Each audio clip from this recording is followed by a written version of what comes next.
Thanks, everyone, for gathering for the second session of this morning on natural resources and conflict. We're very privileged to have three distinguished speakers with us. To my left is Michael Jacobs, a rangeland ecologist with about 26 years' experience in international development. Jacob and I first became acquainted when he worked for UC Davis and Texas A&M in Afghanistan for about 7 years. As the lead of the USAID Peace Project, and I expect there may be some lessons from that we may hear about this morning. And Jake and Michael now is working with Texas A&M in the southern Sudan in similar issues in rangeland management, land rights, and curriculum development, and so on. Next to him is Jacob Shapiro, who is Assistant Professor of Politics and International Affairs at Princeton University, and co-directs the Empirical Studies of Conflict project. His research focuses on political violence, economic development in conflict zones, and security policy. He's the author of Terrorist Dilemma, Managing Violent Covert Organizations. Jacob and I first met on the baseball field, where my grandson and his grandson were competing in a competition, in a game. Or maybe they were on the same team at the time. I don't.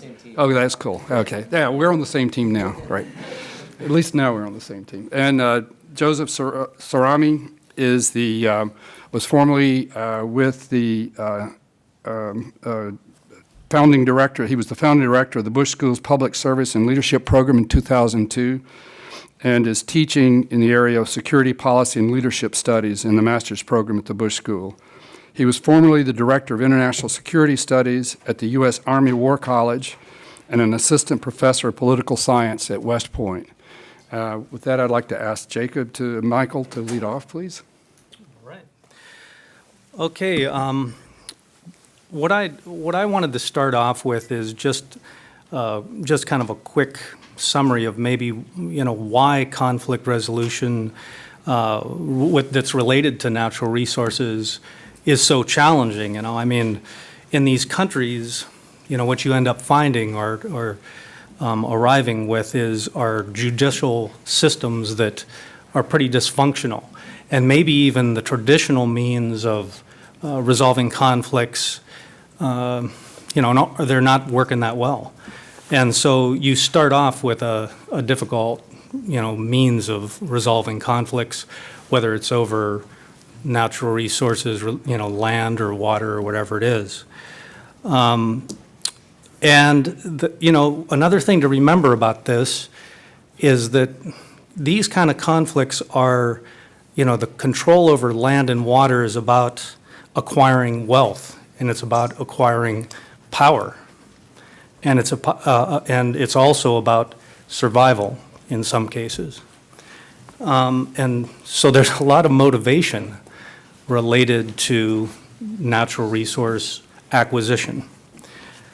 And then another reason it's very challenging is you have sometimes the situation where politicians are actually telling people to gain those resources. And again, for wealth and for power. These situations are incredibly complex when it relates to natural resources. The thing to remember again is that you've got countries who might have had all kinds of changes related to land tenure over their history. So depending on what time frame you decide to say, this piece of property or these rights belong to this group, depending on the time frame you choose, like are we going to choose between 1900 and 1920, or are we going to choose current, you could have any number of people who have rights to this property and resources, including wildlife resources, just tying it to a comment made before. So that's why you start off with an incredibly challenging situation. And what I'd like to go into then is, the next part of this is that you have to have proper management of resources.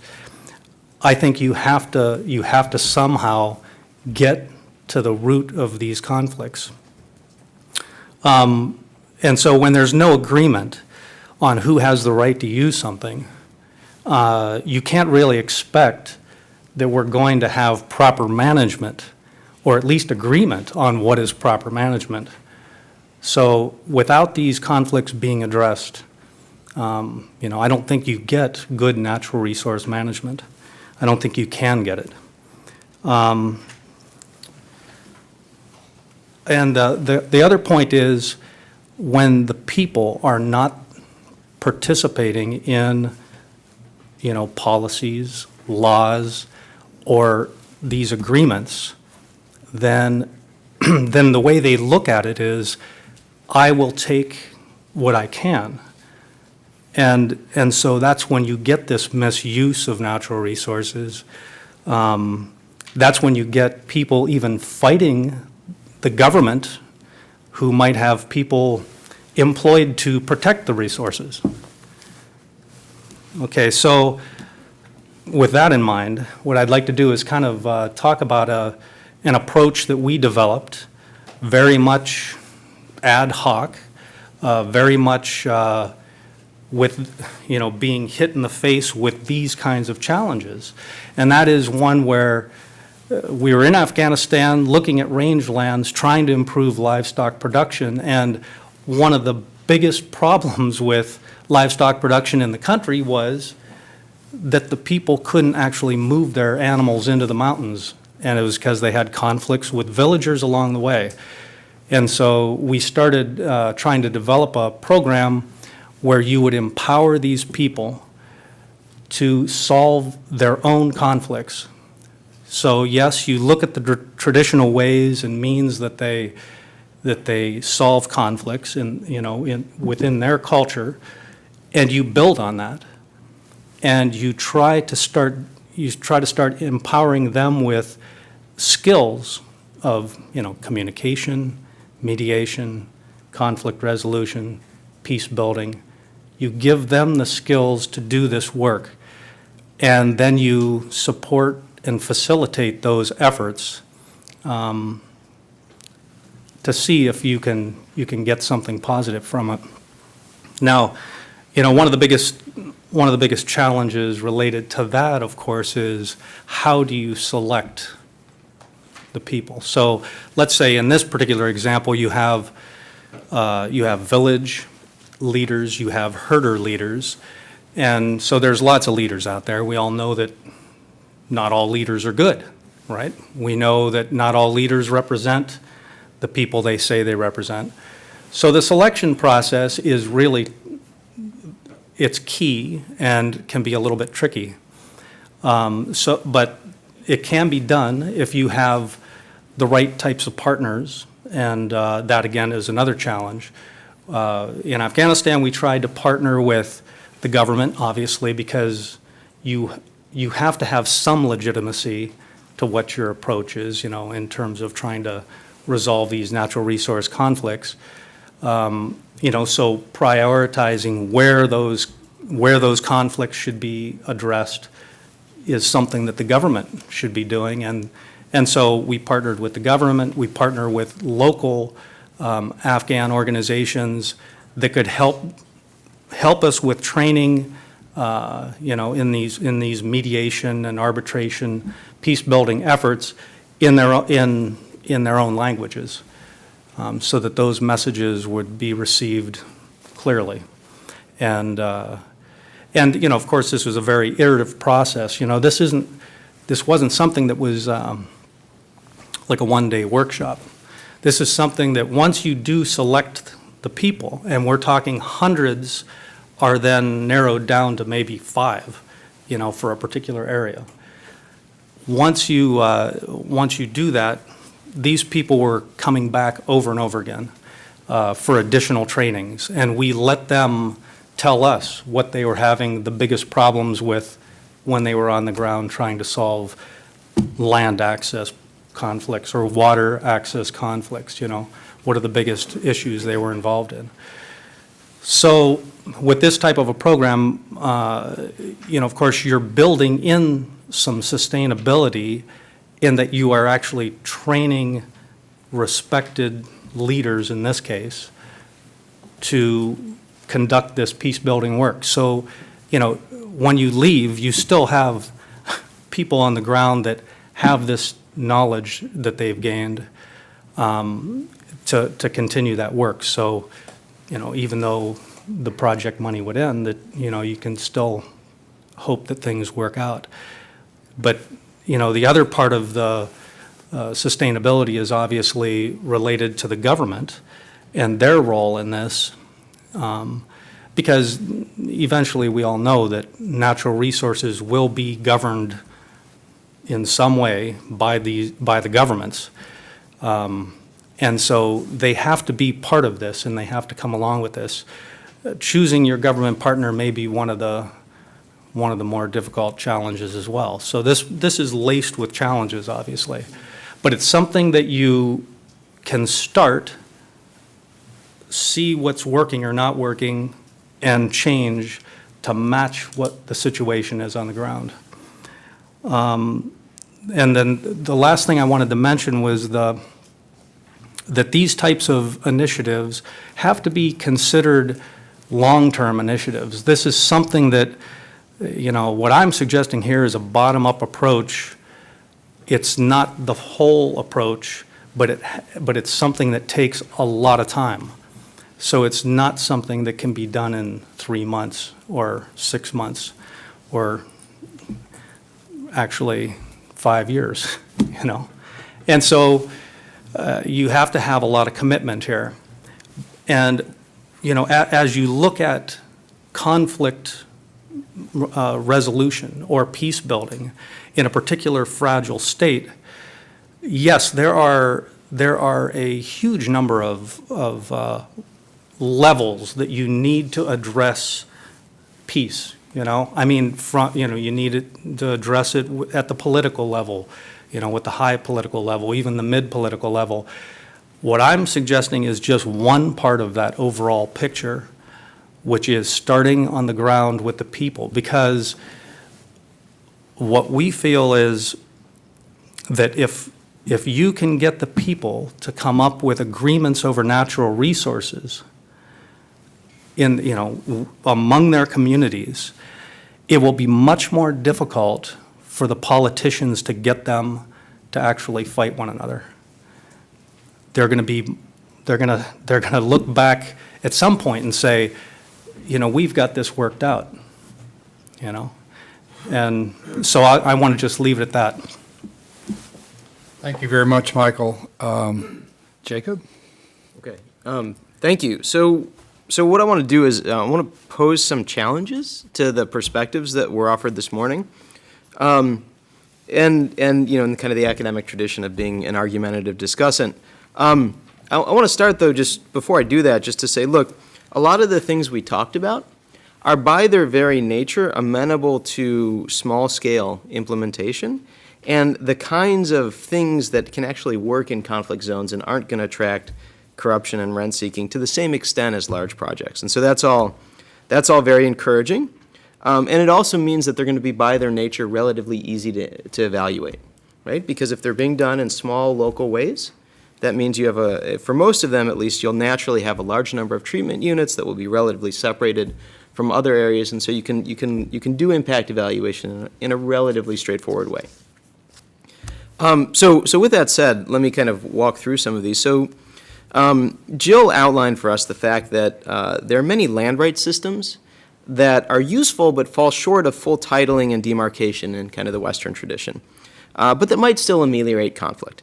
And that's great news because at least from Colombia, where I tried to study the process, getting full clear title to rural areas that have been held by the FARC for 40 or 50 years is a complete nightmare. Right? We visited one office in a regional capital in the Macarena where they had started the titling process 3 years ago on 2,000 parcels. and they had completed 5 by the time we visited them in 2010. Right? So after 2 years, they managed to get 5 parcels through. And this was because at each stage, from demarcation through titling, there was, under Colombian law, a very reasonable legal process if you were in Bogota, but it was a complete disaster for areas in the countryside. So it's good that there are these intermediate steps. And it's clearly correct that it's much easier to do these than it's ever been before, given technological changes and the spread of cellular coverage and things like that. But something that went undiscussed in Jill's comment, and which is not necessarily comfortable to think about, is that land titling can, for reasons I'll talk about in a minute, be a mortal threat to some people's economic interests, right? Particularly migratory pastoralists, but also the abrogation of land rights, right, and establishing that under certain conditions the government can take your land has been critical to economic development, right, in the West, right, absolutely critical. And as Coase famously described many years ago, inviolable land rights create all manner of holdup problems, right, for economic development. So as we push in places to regularize the process for creating land rights and make it more formal, it's also crucial to think about, what do you want to do about eminent domain, right? How do you create a system under which the government can reach out and say, no, your property rights take second place to the interests of the larger community, and compensate people appropriately for that, right? So, Jill also kind of drew our attention, or at least the experience I had that was relevant, drew our attention to Colombia. And there's some new research that plays into Chad's question about the link between land titling and large-scale conflict, and also ties into what Jill said about sometimes getting partway there is good. And it turns out that in Colombia, there's new research by my colleague Oliver Kaplan and Mike Albertus, which shows that in Colombian municipalities, which got limited levels of land reform after La Violencia, so the pre-FARC civil war, they actually see much more violence from 1988 to 2005 than places that got no land reform. But both those places see more violence than places that got very intense land reform following La Violencia, right? So in the municipalities where the Colombian government went out and gave land rights to more than 3,000 plots, right, between 1960 and 1985, there's actually substantially less violence from 1988 to 2005. So the lesson, at least from Colombia, right, is that while the overall relationship between land reform and conflict is positive, right, on average, more conflict where there's more land reform, it does seem that once you actually get thorough land reform, at least in that context, it was violence reducing. Okay, so Chad proposed an intervention that had to do with creating, basically catalyzing local adaptive capacity. And this sounded great, but I wanted to pose a couple questions in terms of thinking about this. So the first is, what's the treatment unit? Right? So can this be localized in a way that makes it possible to know whether it's working or not? Right? So if you're talking about building capacity nationally, that's hard, right? If you're talking about something where you're going in and encouraging local researchers to work in particular places and not in others, then you have something you can evaluate. The second question, though, is kind of what do we mean by local, right? So in Pakistan, where I've done a great deal of work, if you're thinking like local to Punjab, so if local is the province of Punjab, there's fantastic capacity, right? Legions of very well-trained people just aching to work on interesting research projects, right? If local is Peshawar or Sargodha, not so much, right? And so that's a problem, a question. And the third is why Central Asia, right? So if we're going to implement this, right, places like Indonesia or the Philippines seem a much richer place to do this than Central Asia, which is basically the global minimum of local research capacity, right? So trying to be provocative, but it strikes me as like the least likely place for this to work.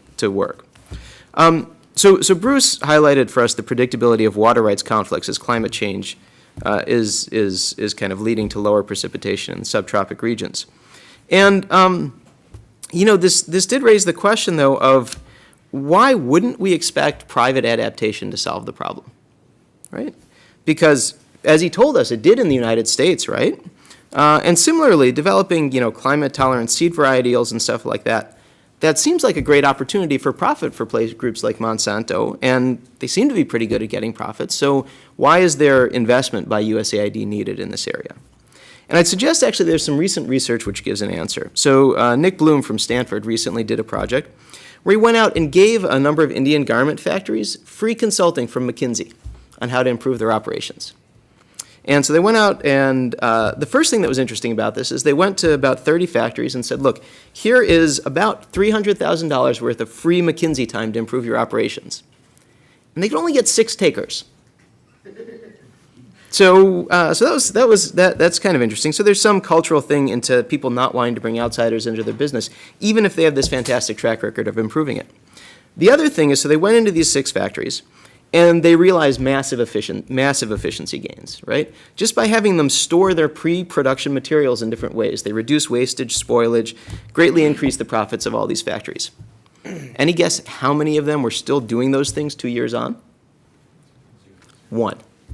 Right? So you come in, hundreds of thousands of dollars of free process improvement that increases profits for entrepreneurs in this economy that we think of as being dynamic and exciting, and 1/6 of them take advantage of it in the long run.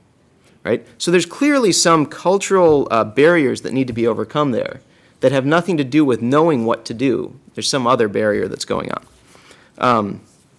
So that might be a reason why intervention is needed, is figuring out what those barriers are. And the last thing I want to say is, look, there's an approach we haven't really heard to thinking about resources and in particular conflict over land, which is that for there to be conflict, we need 2 things, right? We need there to be a disconnect between the distribution of land rights in various forms and the distribution of political power, right? Because if those things are aligned, no matter how unfair we might think it is normatively, we're not going to see conflict. But the second thing is there needs to be a bargaining failure, right? There needs to be some reason why that you can't redistribute the land rights to line up with the distribution of power in ways that are short of conflict, right? Which is what we do in Western countries. So if we take that perspective, then titling and things like that may not be kind of useful in and of themselves. What you really need to do is find a way to facilitate the bargaining process.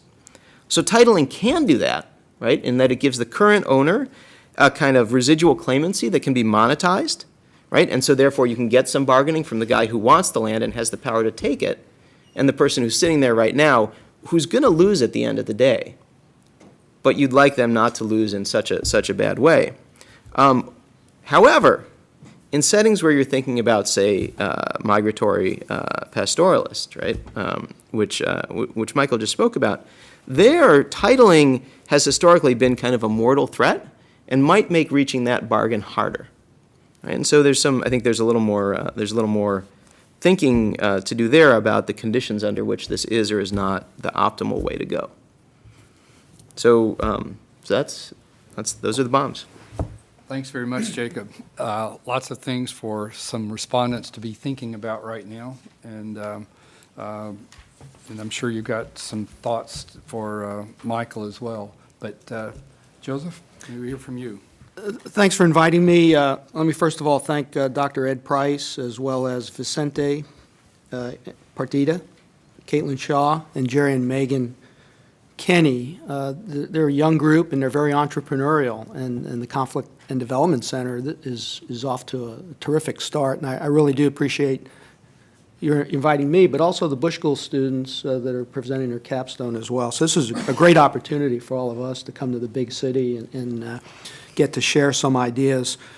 Full disclosure, I was a career military officer in the Army for 30 years, and typically when I would go to conferences, they would be military and Department of Defense people, and we'd invite 1 or 2 AID people and maybe somebody from the State Department. So I really feel outnumbered here today.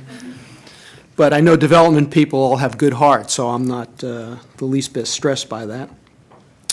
I think my message today is that there has been a lot of innovation in the fields of security studies, and that might be surprising to some of you about the Army because there are a lot of stereotypes out there. But I wanted to take you through some of this so I can lay out an argument and talk about how the nature of security studies has changed dramatically and is going to continue to change. And I see it as a natural evolution, and the research and learning and development community and their approach to understanding conflict is an important new tipping point for the security studies community. So issues about land and food security, water, environmental security, economic, political, social development, ethnicity, are all crucial areas, and I see those as the next big wave in security studies, and I think it will, in the long run, be more important even than terrorism. So, my message is that we need to have improved national security reforms in areas to account for those new issues, and we need to improve our education. If you do take the pain of going through my 4-page framing paper, there's a lot in there, and I've glossed over some key points. So I want to get in a little more detail here about why I've come to some of these conclusions. If you're at all interested, you can go to the Army War College Strategic Studies Institute webpage, and there's a lot of free material there. Government Printing Office pays for it, and it's all downloadable and free, and I keep giving paper copies to Jerry Kenny. Hope someday he'll read one of them and come back and discuss them with me, so hope springs eternal for college professors. Let me say that people and structure matters, so the A&D, and really is important.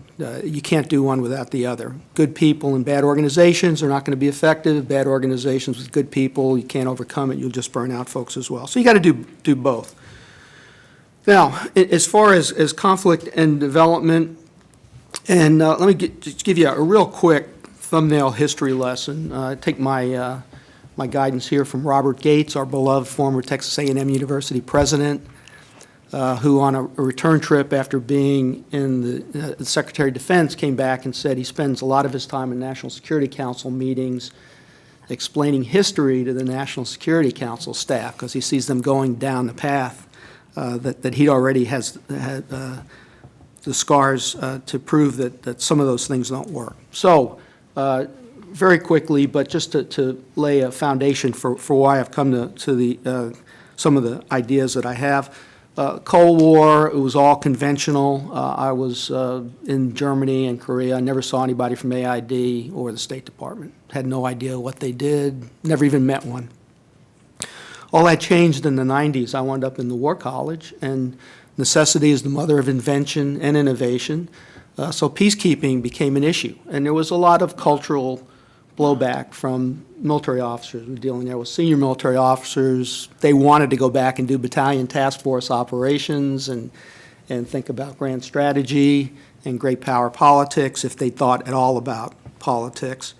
But that was changed, and a lot of the leadership within the Defense Department came from the Pentagon. And Michelle Flournoy, who many of you probably know, if not know her personally, know her by reputation, made a real point of coming up to the War College and engaging us. And we did war games and simulations, and war games is probably the wrong way to put it, but very involved. And the Presidential Decision Directive 56 was the first time that the Pentagon had tried to wrestle with the nature of this new world disorder, and peacekeeping was very important. And she was very, very appreciative of the kind of support that she got there.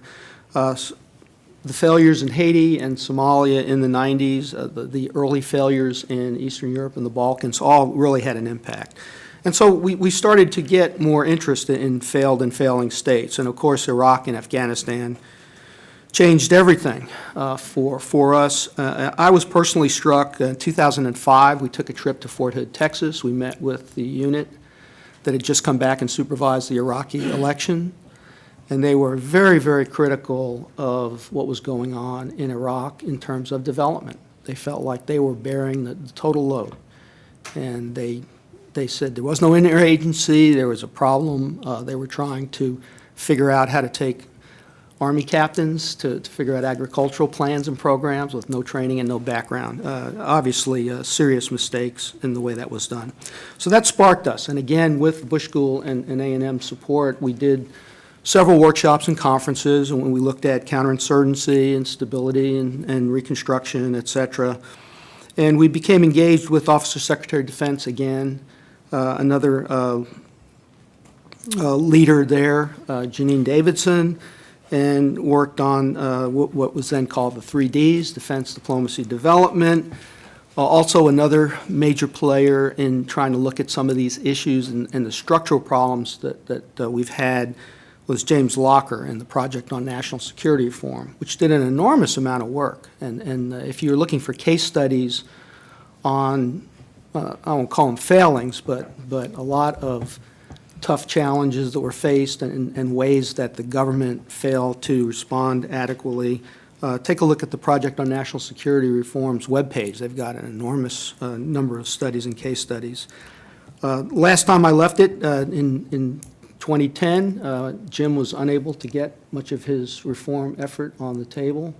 They went out of business. They'd been funded by Congress for several years. And when we had our last session in 2010, when any on the panel mentioned whole of government, people in the audience from AID and state wanted to throw their shoes at them. So not a great success story. So a lot of work to be done. And I say that because I think it has reached the highest levels. And again, going back to Bob Gates and Hillary Clinton and their focus on smart power and the unheard of participation by the Defense Department in providing money for development out of the defense budget, something that had never been done before, all great signs. But there is still tension now. So now we're going to go through this next revamping of the defense and the national security approaches and budgets, and there is tension in the air, and I'll just leave that on the table. I know Robert Gates and Hillary Clinton and those big box agencies want to develop an ability of the United States government to work together. Very difficult to do. The tension, Andrew Natsios has recently joined the Bush School, and I don't know him well, but I've been to lunch with him several times. And I can tell you that he thinks that's not the right direction to go. He likes small is better, local is better, and his point of view is that the Agency for National Development needs to be a separate agency, separate from the State Department. So that debate is going to continue to go on. The answer to that question is going to have make a big difference in the next wave of what we do.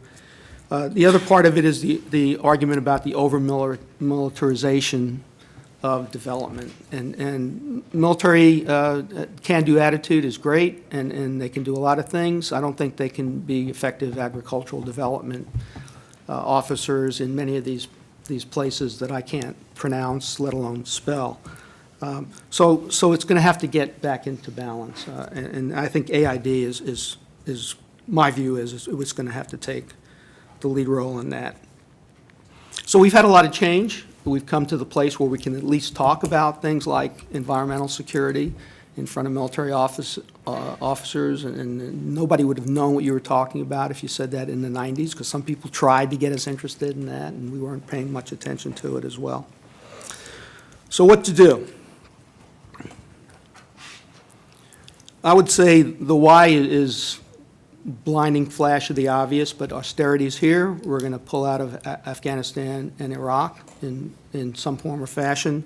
What kind of development programs we have in those conflict-ridden societies is going to be a major problem that's got to be addressed. We're going to have to make some smart choices. I'm still a proponent of whole-of-government reform. One of our panelists in 2010 said what we need is every individual agency needs to reform, and we need whole-of-government reform on steroids, and try to see if we can figure out ways to bring about some small wins.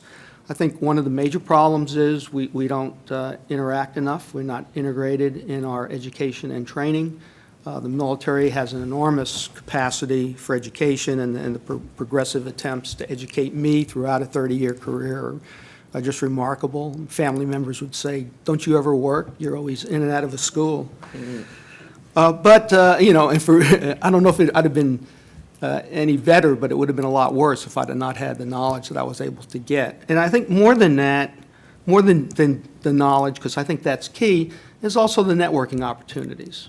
So my education at the last phase, when I was at the Army War College, was dramatically improved by the opportunity to interact with other members of the interagency. And then when I joined the faculty at the War College, I always insisted on having a State Department officer share my office, because the Foreign Service officers have a completely different way to think about the world, and there was a lot of learning that went on as well. And that happens among the students, too.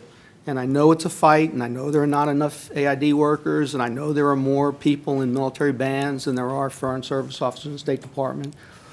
But somehow, if we're going to break this logjam we're in about the inability to communicate, work together effectively, and bring about better policies, we're going to have to figure out a way to do that.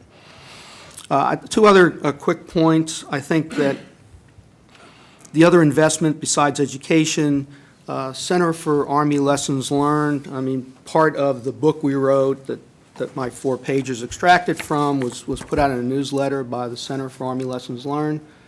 I'm not sure if anybody read it or not, but it's out there. And so there is a record of ideas that the panel and a group of experts from all different sectors that came to those conferences, it's there. And so if anybody wants to do the analysis and the research, at least we've got something down on paper. Question is, where would that be for Agency for International Development? So I've heard some mentions of certain research institutes, centers here, there.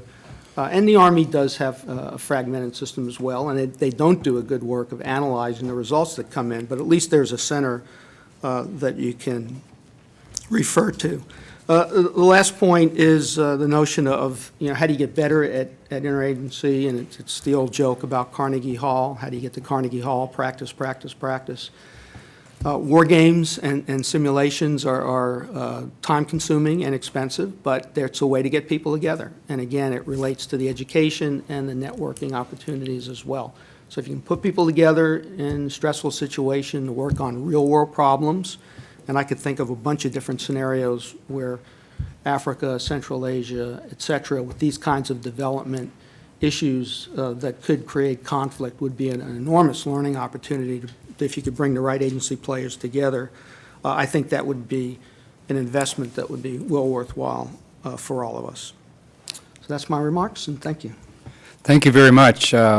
Excellent contributions from all 3 of our speakers. And then I'm going to ask, actually, first of all, do any of you wish to say anything now to any of the other speakers beside you? I just want to, while you're thinking about that, I'll just tell a quick anecdote. I think it was about 2006 that I attended a meeting here in Washington, D.C. that I'd had a lot of, they said it took 6 months to get me approved for the meeting, so I think it might have been sponsored by the CIA, but in fact it was.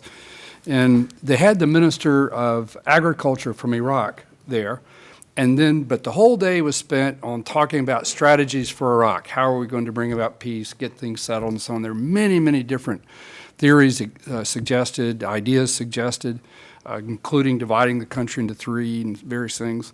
And the last speaker of the day was the Minister of Agriculture from Iraq, and they gave her the chair for about half an hour. And she said, my biggest problem is nothing that you've talked about today, but is the fact that none of you speak with one voice. She said that my day is spent listening to different American advisors, each of whom comes with a different idea, undermining the other one who is here.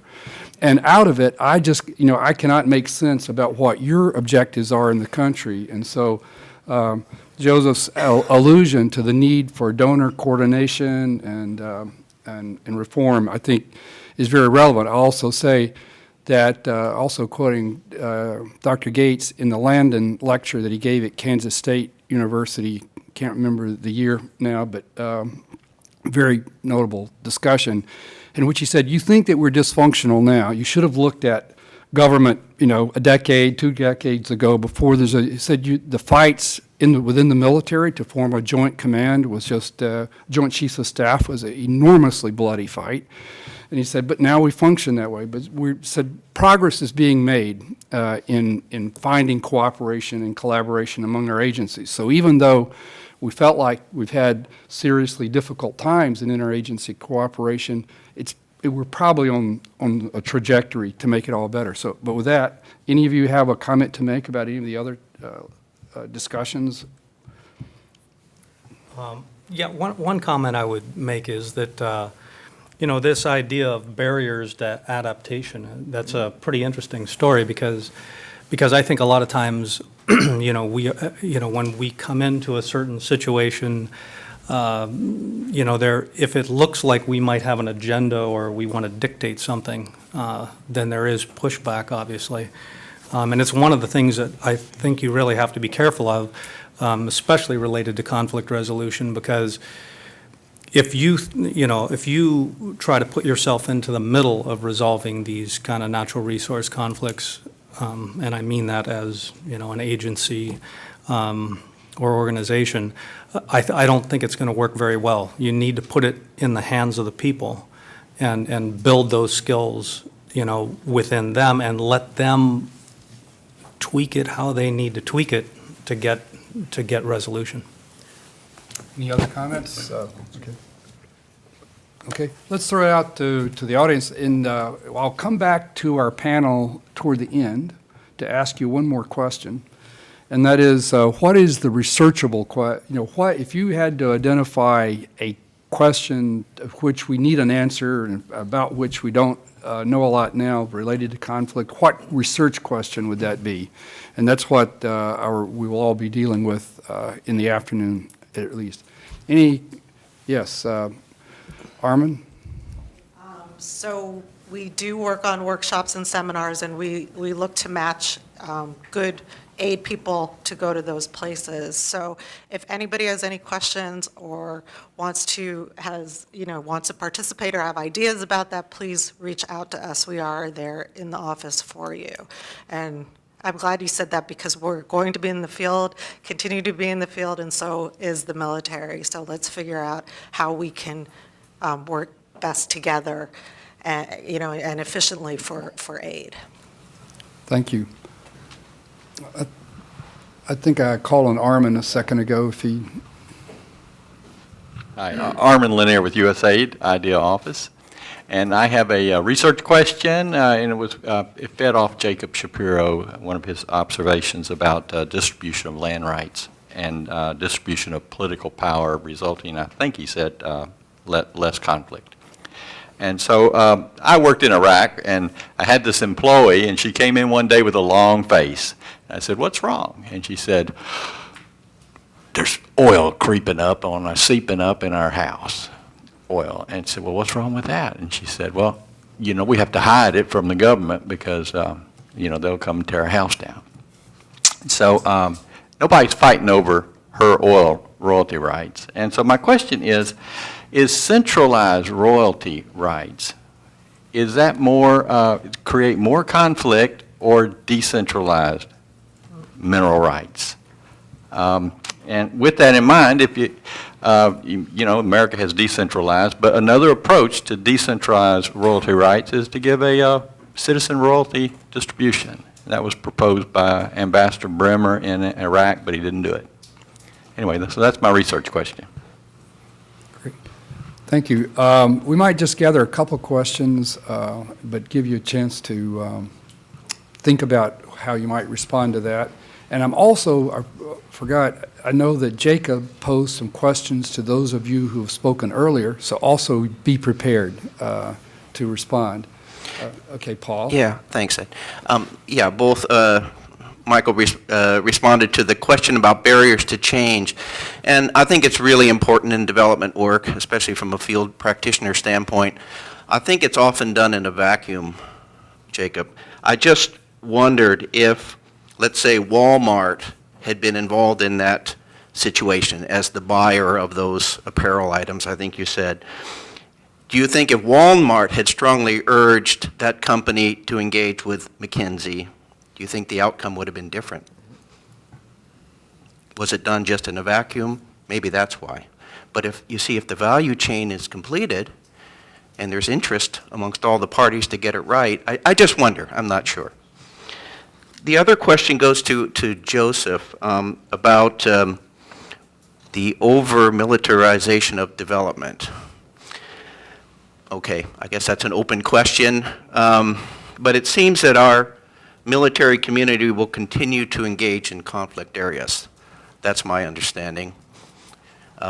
Just, from the information I read in the newspaper and other things. So how do we help especially the civil affairs troops that are going out to these areas?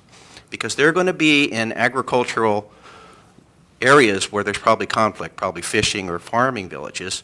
They're being assigned to these areas. They're out there now, we know that.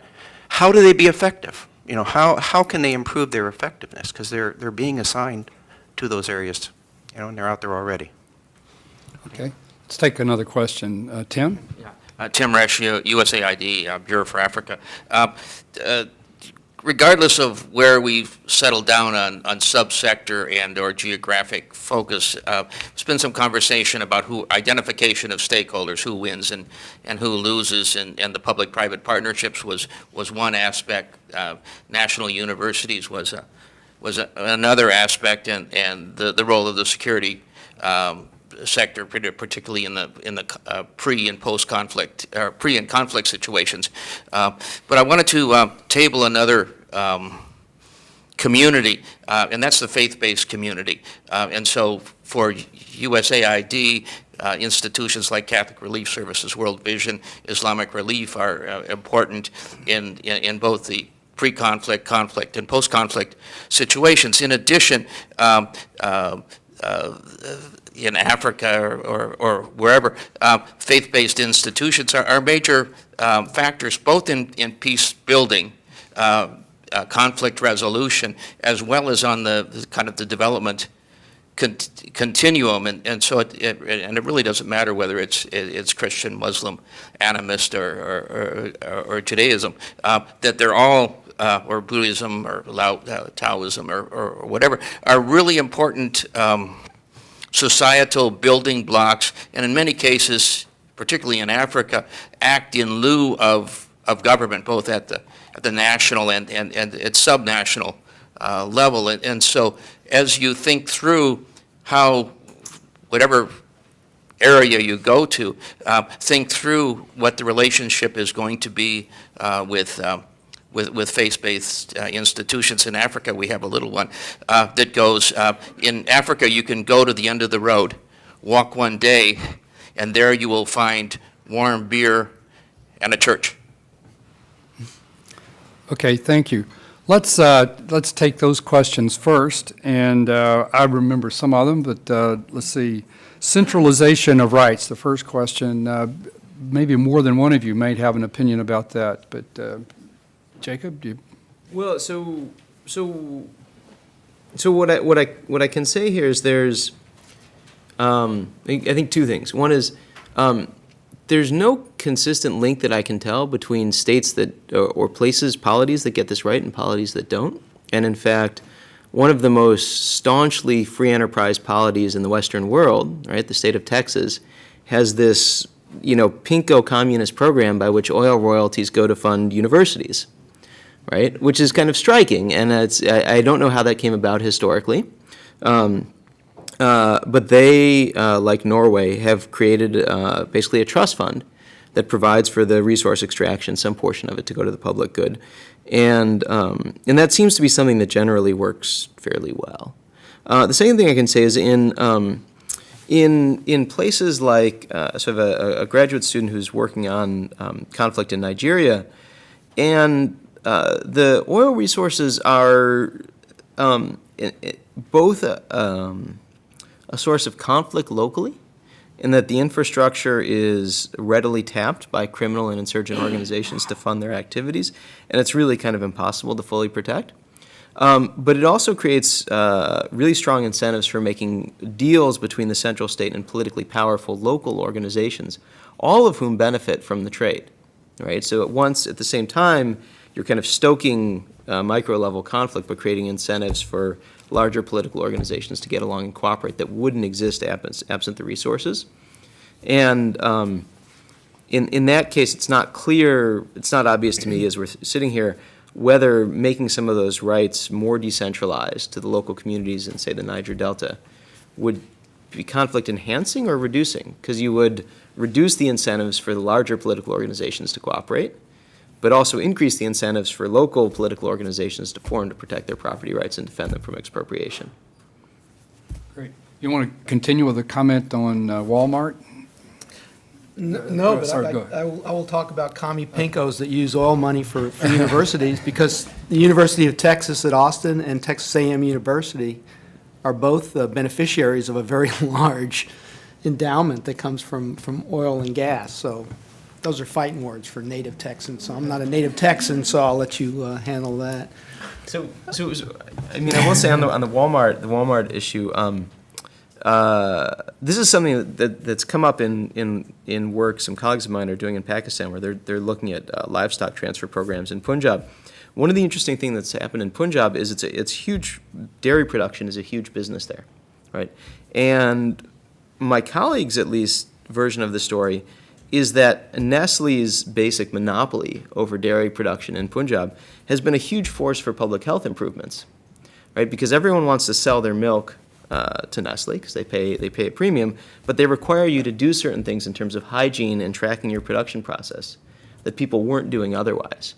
But once you start doing them, right, you improve kind of health outcomes generally because people eat lots of dairy, right? And so the dairy that's produced to meet Nestle standards is cleaner and more disease-free than the dairy that's not.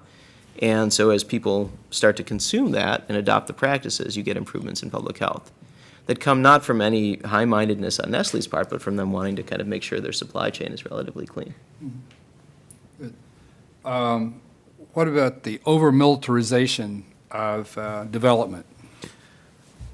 Yeah, who has the expertise to do development? It's not a natural fit for the military. There have been, I don't know if anybody's here from the State Department could talk about the Civilian Reserve Corps idea. That was part of the reform effort that, as far as I have heard, has not really gotten off the ground. That was the idea. You would have thousands of people you could call in if there was an emergency. And my understanding is that has not gone very well. But if you could do that, if you could reinvent what it means to be a military reservist, I think there's opportunities there. Now, you're going against a lot of culture and tradition, especially when you're talking about reserves and National Guard. National Guards want infantry and armored division. They've got long histories, and they fought in World War I, and some of these organizations go back to the Revolutionary War in terms of their lineage. It's very, very difficult to change. I will say that Jacob was making fun of the Marine Corps earlier during the break, but the Marines do a really good job of dealing with their reserves, and it's very different from the Army. The Army's problem is the Army tries to form reservist units. The Marines do individual replacements. So, for example, if you could take people from the city government of Indianapolis, you'd have to do a lot of education so they'd understand the foreign cultures and stuff. If you could get those individuals involved in some kind of a team that could focus for a 20 or 30-year career on a particular region, do the language skills, all that stuff that's required for the long term. That's probably totally unrealistic, but I think there's an idea in there. I mean, if the Marines do it, how hard could it be, right? Okay, and we had a comment about the use of there's out there the faith-based groups and the need for the identification of stakeholders. Do any of you have any comments about that? I think you probably relied on faith-based groups in some of your work, did you not? Only in South Sudan, but in Afghanistan, faith-based groups, I mean, CRS excluded, Catholic Relief Services excluded, really didn't operate, for maybe an obvious reason to everybody. They're prevented from proselytizing, so that it tends to be a pretty big barrier to them wanting to work. But CRS obviously worked in Afghanistan, and they also did some work out in Herat related to rangelands, you know. But yeah, there is a huge role, I think, for them to play in conflict resolution in other countries. In South Sudan, I think there are some key areas that they could have access to in ways that nobody else could. So there is, I think there's a lot of potential there. Can I make one comment on that? Yes. One of the problems that was brought up when we were doing the whole of government is like, well, where does it end? And are you talking about just federal agencies? Are you talking federal, state, and local? Are you talking about international organizations? Are you going to expand the word from government to governance? And then you're talking about the nonprofit community as well. So it really gets dicey. And I know the people that have been in the field have told me that the tradition was, if you were working on a humanitarian relief nonprofit organization, you didn't really want to have too much to do with the military because of all the problems, and the issue that Carnegie Endowment in New York ran a conference on this, but, aid workers started getting killed, and that had not happened before. And the numbers of UN relief workers went through the roof, and everybody got, well, let's talk to the military at least at that point as well. So how you would define that? I mean, everybody, we like to talk about these networks, and we can bring a lot more players into the game with resources, but it becomes a crucial challenge for deciding who gets in the tent, and then coordinating efforts is a significant effort. And I'm not sure.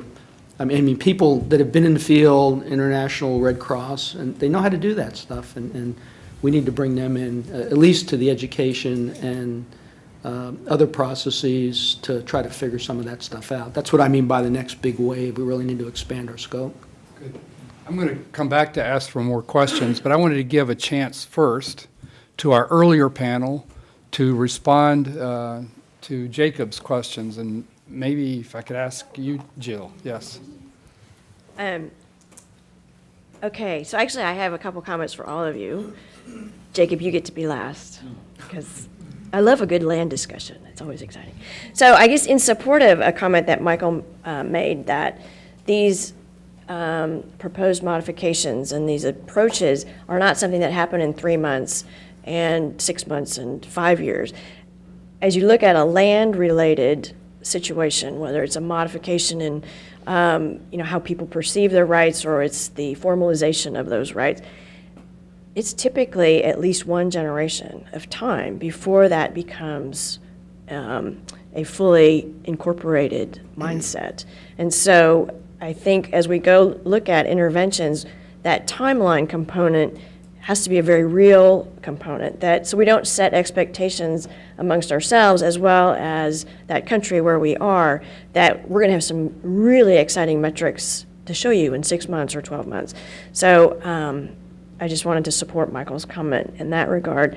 And then, Joseph, I guess in support of your comment about the military, there's a book that was published actually on Monday by the U.S. Army Peacekeeping and Stability Operations Institute, and it was put together by Douglas Bastian over at the National Geospatial Information Agency. And it's all about ground truth in building human security, and it focuses on new land governance metrics for peace building. So there's that link, if you will, with land issues and activities within the security community and how they kind of are trying to bring that human security element together. Okay, so Jacob, which is, I told Dr. Price, I said, I hope we get a really good discussion going around land rights, because to me it's, it's a very exciting topic. So I want to go to your McKinsey example, and I wonder, because we had a similar experience on a much, much smaller scale in Burkina Faso. We were there drafting the land policy. And our idea that we thought was just brilliant was, why don't we make first registrations free? Because then you're not, putting any kind of a encumbrance on the poor, excuse me, or minority groups, or, it'll be free. Well, there was a lot of very contested discussion in this regard. And, there was field work and discussions with the villagers and, all that goes on. And come to find out, if you're giving something away, it's not deemed as being of any value. If you don't want it, why would I want it? And so ultimately that registration fee for first registration came out to, the equivalent of $10 or something. But I'm wondering if that was a similar scenario, and is that something we need to look at as we go in, just because we perceive an approach as good, or, it seems to fit, or, it's free. Culturally, as you mentioned, perhaps there's some issues that we really need to take into account in that regard. And I didn't know if you had any other examples along that line, but I find that a very interesting dynamic. And so then, to your comment about Colombia, I'm not fluent in the land situation in Colombia, although I do know USAID has just had a tender for more land rights and land tenure activity in Colombia. So obviously it is an ongoing effort. But if we're looking at the land rights continuum that I mentioned earlier, I think, the idea isn't necessarily to drive land titles to every single person, but to secure the rights that they have. And at some point, they may move along that continuum, but they may not. Or it may take, again, generations for them to move along that continuum from customary to statutory rights, or informal to formal. And so my question to you is, as you've looked at these different scenarios in Colombia where, no tenure, some tenure, and ultimate tenure, does it put us in a position, almost a conundrum? Do we go forward and attempt to formalize rights at some level, whatever that is, or do we wait until there's an event and then come back and say, okay, now let's go help those people formalize their rights? As Dr. Price mentioned, with the situation in Ghana, you've got these farmers who are just happy as can be, and they're farming, and they have no concerns about who owns what and where it is, because everybody knows it's theirs. Do you wait until there's a conflict around that issue before you address it? Or are we better off at some level bringing some security and recognition of those rights, whether it's, a small piece of paper in a village where they retain, the rights to that property, whether it's ownership or access or use, or do we wait? So I'm putting that question back on you. Let's see, let me just check my notes. I guess that was kind of it. Oh, and I think your point on eminent domain is significant, but I think the other part of that is, if you're able to use your land as collateral, does the lending institution have the right and a lien against that property? And that's something that is often not taken into account as well. And I think that has to also be a component. And my question is, do you agree that that's another component that actually needs to be considered? So, right. I think that sums up my questions back to you. So with that. Bruce, did you have any comments in response to Jacob's comments, or others? Well, I'll say a couple of quick things. Speaking from the communist state of Texas to the communist Princeton University, that money came from a private endowment to the state of some worthless land out in the Midland area, and it was dedicated to creating a world-class university, which now we are. And the money is 2/3 allocated to the University of Texas at Austin, 1/3 to Texas A&M. There are other people who'd like in on the pie, like Texas Tech and Houston, but that's not happening, and we operate much like Princeton, who has a huge endowment as well, so we're common communists, I guess.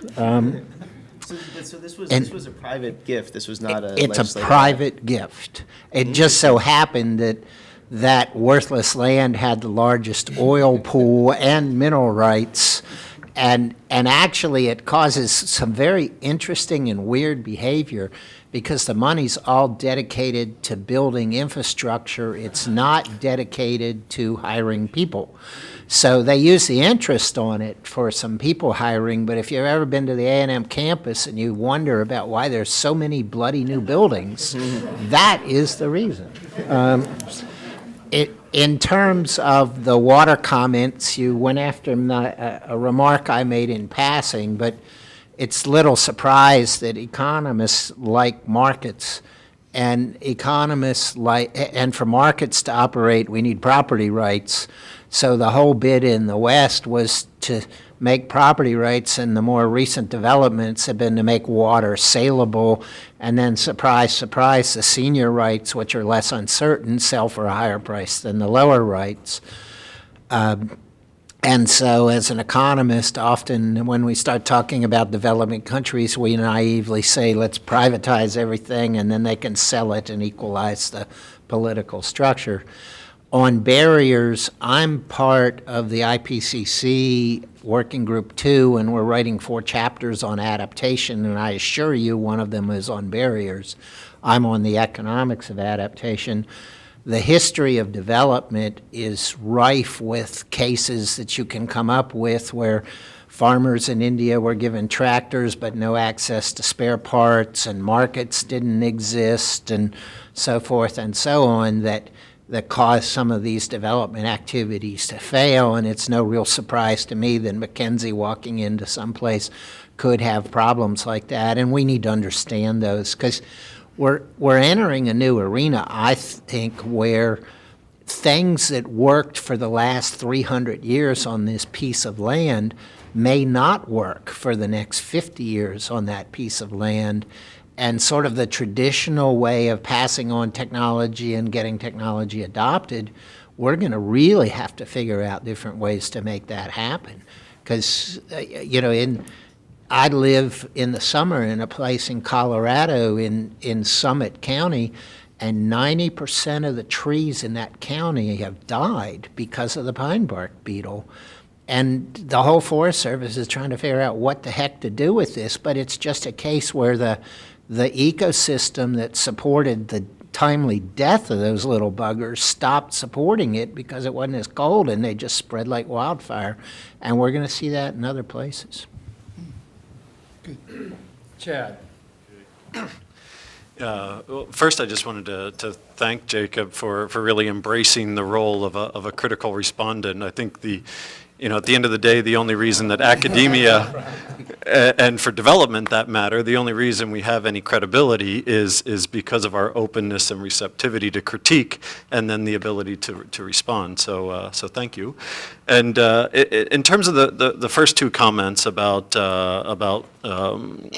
of localness and the kind of treatment or how you would design things. I'm going to kind of focus more on your third question, but the only thing I'd say in response to that is that really the intervention that I'm proposing is both a practical intervention about designing this process, but the intervention itself is a research initiative.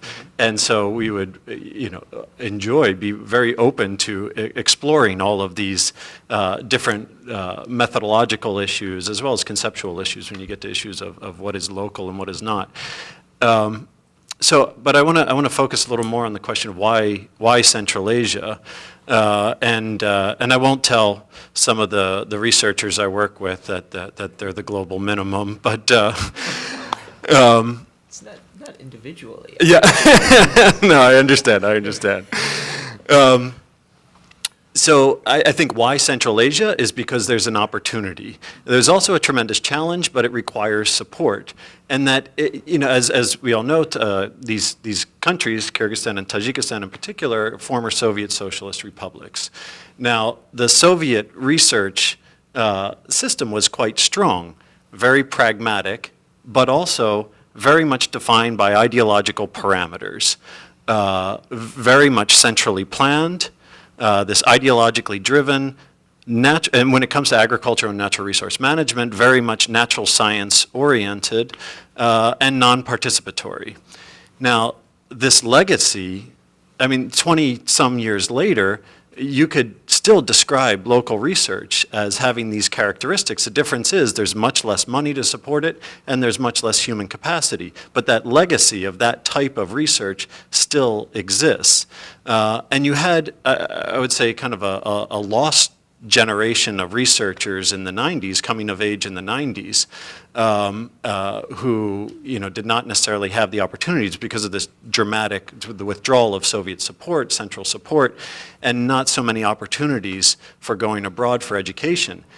The opportunity is the generation that's followed in the most recent decade or so that have in many ways had these opportunities to go abroad. We ourselves have supported 42 Central Asians to go abroad to complete their PhDs at North American and European and other universities, but they're now coming back, and the challenge that they're facing is that they've been exposed to different ways of doing research, addressing complex socio-ecological systems, participatory research, and all of these other things that sort of that Soviet legacy did not. But they're confronted with dealing with what they call the dinosaurs. And these are some of the older folks from the Soviet era who still are very much in control. And so what I think our opportunity and the challenge at the same time is kind of supporting this newer generation of researchers to address some of these practical challenges in new and different ways. As we kind of wait for this sort of Kuhnian revolution where essentially they're waiting for the dinosaurs to die. But Thank you. Okay, let's take a couple more questions from the field, from the audience. So Jacob mentioned that, again, going with Chad, he said that when choosing locations, Philippines or Colombia may be better than Central Asia. My question is that you mentioned that organizational capacity may be one of the reasons. Mm-hmm. So my question to the panel is, what attributes should the center look for when choosing locations to enhance collaborative research, and why?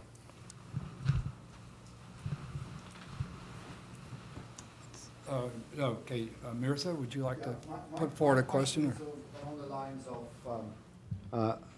My question is along the lines of location.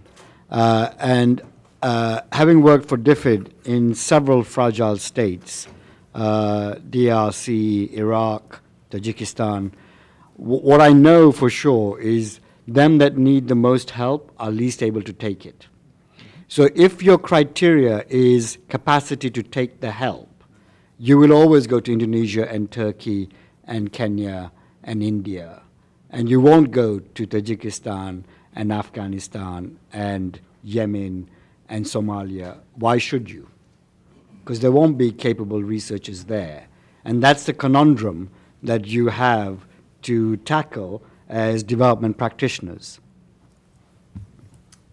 Joe, did you have a question? Yeah, I do. I guess it feeds off this issue about local capacity, but with a different type of question. This does not have to do with field location. The question is about managing land disputes. And it strikes me, I guess I'll start with a little bit of an anecdote. I was interviewing a government official from Liberia on a conflict assessment a couple years ago.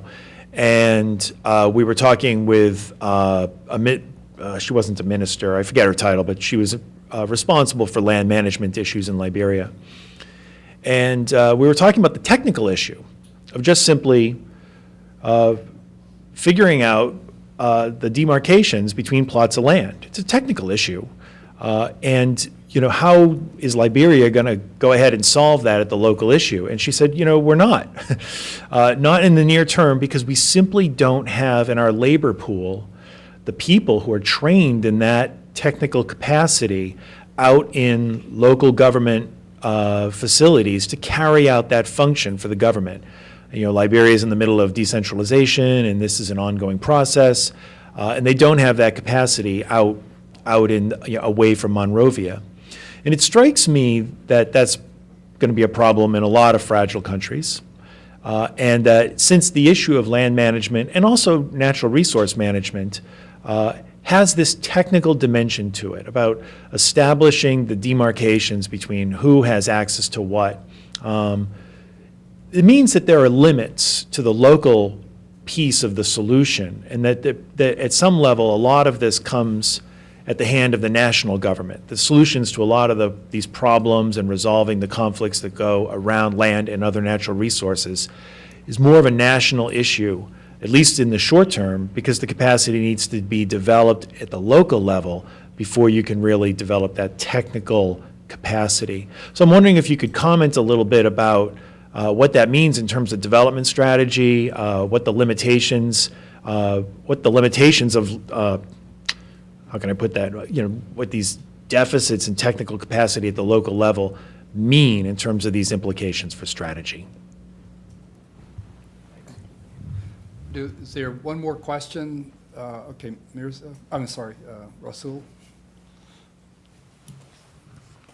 Yeah, thank you. It was a very, very interesting panel. And my question is to Michael. Michael, you give a very vivid and a very clear example of dispute in Afghanistan and on the pastoral community. And you also gave ideas that you implemented in terms of mitigating those conflicts, education, empowerment, civil society, and so on. My question is, then we talked a whole lot about data yesterday. Is there any empirical data or research or papers that you can lean on to pick up from and then move on from there in order to further reinforce mitigating strategies? Are you asking about papers that we have put together or Is there anywhere? enough literature? Right. Is there enough literature to help Right. move this process forward? And if not, what could be done, and how could we further improve our strategies of mitigation or mitigating conflict? Right. There are a few out there, and what I'll do is I'll get your contact information and I'd be happy to send them to you. And but one of the things it's nice that you brought up this research part again. I mean, to play my own devil's advocate here. They solved these people over 4 years, these leaders, village leaders and herder leaders solved about 3,400 conflicts along these migration routes. Over half of those were related to land and water access. And you might kind of question, and we certainly do, how long will these agreements last? Or is there potential for environmental damage with these types of agreements that they're coming up with? I mean, we don't know that, and that is absolutely an area I think we should move into in terms of researching how this is working, because it will definitely help us have better skill development for those people. It'll improve it. So. Would you like to go ahead and respond to the question about what attribute of a research site? We're in the process, we talked about locations and so on, question about where we should be conducting this work. So what attribute would you suggest for a research locale? Yeah, I don't know if you noticed, I purposely avoided this in my, but because I think that any country that have these natural resource conflicts is a candidate in my mind. I don't think that for me it would be very difficult, and using criteria of capacity, I think that would be severely limiting. And so I would say I'm going to stick to my guns here and say anywhere where these kind of conflicts are arising, you could apply this, bottom-up approach. It should work, but again, it'll take time. Jacob, would you like to respond to that and/or other comments that are made? Well, so I think Mirza raised a really important question, which buttresses with the question on what attributes we should look for. And so I think the question of whether you want to be in the places that really need help, right, or the places where there's good capacity in some part of the country, but lots of places where there's not. depends on how specific the question you're after as a center is to the national government's capacity versus local conditions, right? So, if I think about the Philippines, Pakistan, India, Indonesia, Colombia, all have places that are conflict-riven, poor, ungoverned, but there's a large pool nationally to draw from of well-trained people to be RAs, survey enumerators, interviewers, basically run the research endeavor. All these places have pretty competent central governments, right? None have real national level political risk in the way we might think of for Tajikistan or Kyrgyzstan. And so, but there are questions for which how competent the national government is actually a very important factor in what solutions will work and what solutions won't, right? And maybe things around land titling are one. And so for that, then you really need to get out and work in the kinds of countries that are representative of the ones you're gonna treat. The analogy I would draw is think about drug testing, right? So we have a huge systemic problem in how we test drugs in the U.S., which is we look for populations without comorbidity factors, right? Other things that make them sick, and we exclude systematically the elderly from drug trials and clinical trials. Yet the people on whom most drugs are administered are old and have multiple risk factors, right? And so we're testing drugs on exactly, systematically as a country, we test drugs on the wrong population, right? And you have the same concern as you go forward and think about where to set up. What's the population for which the treatment is most relevant? I think, the danger is so real, right? Because we just had the young Foreign Service officer killed in Afghanistan. She was working for the State Department. She had a security detail. We couldn't safeguard her. So my first inclination is always to say, don't send people into those conflict situations. And so one of the things to consider, I would argue, is, who do we partner with? Who do we network with? Are there other agencies that are acceptable to the local parties? International Red Cross is the one that I always pops into my mind. The other thing I would say is I think the education part of it is really critical, and a lot of opportunities for online. And so, are we shifting emphasis to online so that people don't have to physically leave, which would be a good thing to begin with? And can we do that in a way that they're not putting themselves in danger by being identified as someone who's going to be a threat to the government? I have direct experience on this. We were in the 90s, after the Cold War and Clinton and Yeltsin, and we were trying to get Russian officers to come to the Army War College, and they would come. And they would always go back, and they would be immediately told, you've joined the enemy forces, you're now retired. And in some cases, they were told they had to leave the country. So, the students were volunteers. They wanted to do it. I'm not sure they understood the risks they were taking. And so it really defeated the purpose of that program as well. So I think we got to be a lot smarter about the way we can use what's available online. I was just with a Syrian American, born in Syria, came to America, and we were talking. He works for one of the national laboratories, and he said, big impact American University Beirut had on the region. But do we really want to put a lot of money into those kinds of efforts and building those in unstable places? Why not do something more using the internet and online education? That's what I would suggest. I don't know if you can do that. I don't do that kind of research, but if you could do research that way, that might be a way to do it as well. Don't try to go to every one of these places.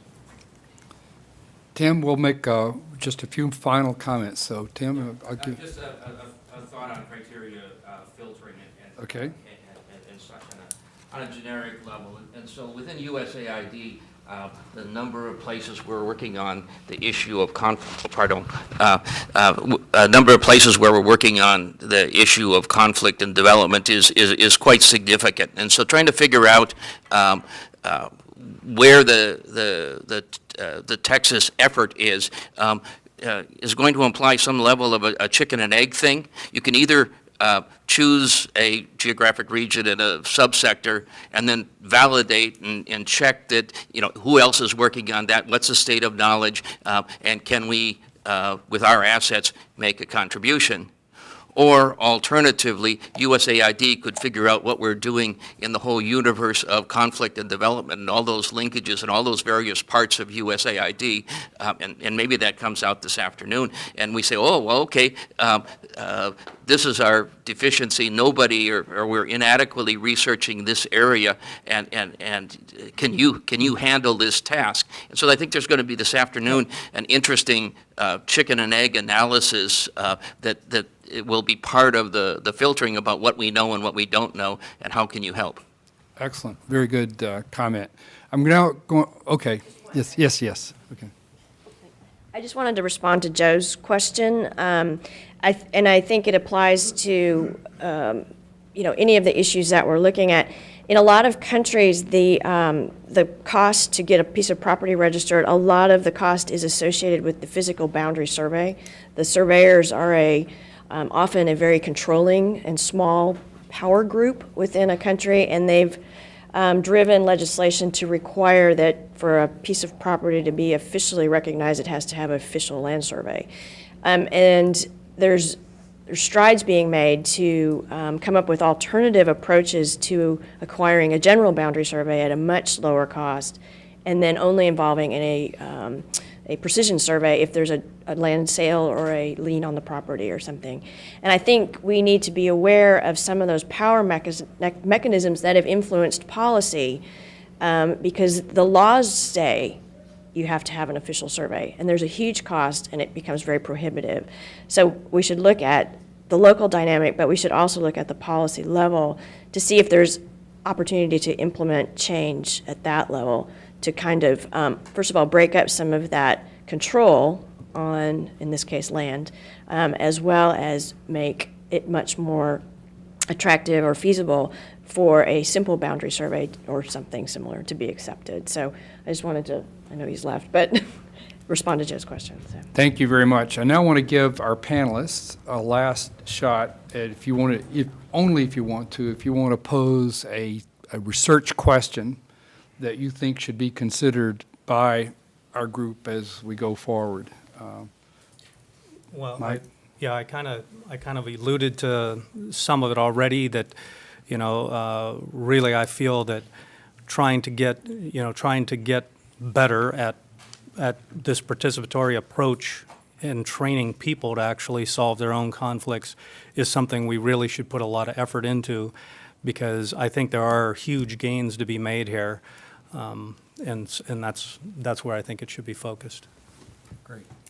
Jacob? Yeah, so I'll try and end on a really provocative note and argue that one of the biggest challenges to development in successful development in conflict zones is that the management challenge for the funders over the implementing firms becomes orders of magnitude harder where there's conflict going on. And so per taxpayer dollar, you get much less spent in terms of making things better for the people on the ground in conflict zones than you do anywhere else. And so I'd like to propose that this organization research the impact of creating mechanisms for the communities that are being served to report back on the performance of the contractors that we as taxpayers are paying for. Right? And the analogy here that I'll draw is in Punjab, in Pakistan at least, we've learned that creating a web-based system where people can get on their phones and report malfeasance by the auditors at basic health units, these local clinics regionally, dramatically improves performance in some basic health units, basically where the people who run them aren't really well politically connected. Right? And this was all done through basically developing an IT solution through a local firm. Great, excellent. If I could, 2 quick points. One is technology and the use of open course, web-based learning opportunities. I'm just very much impressed by what MIT and Stanford and some others are doing in providing free online courses. I think that an opportunity to use that also for educating a variety of, pardon the expression, stakeholders might be a good way to bring about some of the cultural change that's needed in terms of knowledge sharing. You also use of technology for this, I call it a Center for Army Lessons Learned, but you don't necessarily have to build the building and hire a bunch of staff. Maybe there's a way to do that that's much more cost-effective by using the power of the internet. The other one is a hobby horse I've had for a while. I think that universities, government agencies, and think tanks all work on problems, similar problems in different ways. And I think a research project where you could look at what we're dealing with here today, these emerging issues in environmental security, food security, et cetera. How are those being handled by those different communities? Are they the same or are they different? And then what could we do to improve a common understanding as well as a better research agenda to address those issues? Great. You know, there is a remarkable degree of commonality in the three questions that you posed. They all sound local, they sound technology, and they sound like getting information from the beneficiaries of development. So that really sounds very good. With that, I would like for all of us to thank yourselves for your wonderful participation and as contributors to this forum, as well as to the excellent presentations that have been made and responses that have been made this morning. So thank you very much.